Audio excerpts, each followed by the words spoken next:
Hey guys, hope you're having a good Friday. So this morning we had PCE that came out, Personal Consumption Expenditures. It's a key report that the Federal Reserve likes to study when looking at their monetary policy and seeing kind of where they are and the effect and the lag effect that they've had since raising rates.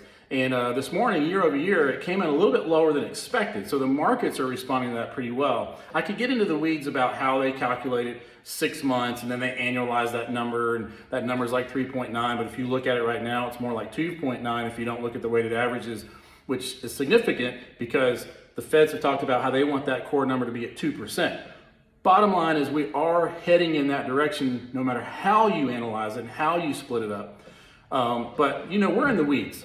We're in the real estate business. We're looking at this with a fine-tooth comb. We're trying to figure out, should we lock today? Should we float? And it's a very difficult decision to make, because if you have a rate that's at 7.5 and you say, hey, things are on the up and up, I think the rates may be going down a little bit, and you wake up tomorrow, that rate could be 8.05 tomorrow. It's that quick that it can turn on you. So it's very difficult to decide what to do. Even though when we step away from the forest and we see the big picture, we say, hey, over the long term, things are going to get better. They are signaling that they're getting better, as we've talked about.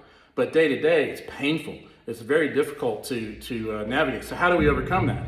2-for-1 buy downs, 1-for-1 buy downs, 1-for-0 buy downs, temporary rate buy downs. Talk to a mortgage professional. Talk to us about how that works. Let's reintroduce that idea to not only our buyers to overcome payment shock, but if you have a house that's listed, you're trying to sell a house and it's sitting on the market a little longer than you would like, instead of lowering the price, consider keeping the price but paying for temporary rate buy downs to incentivize buyers overcoming that payment shock in the interest rates. Talk to us about the details. We can run through some scenarios with you and show you how that would be a great impact on both buyers and sellers. And that is how we can overcome the day-to-day volatility and all this pain with up and down in the rates, and trying to figure out what we're going to do from Monday, Tuesday, Wednesday, and Thursday and Friday. So give us a call. You guys have a great weekend. Let us help you with the temporary rate buy downs. We're going to overcome this step by step, and you guys have a great weekend.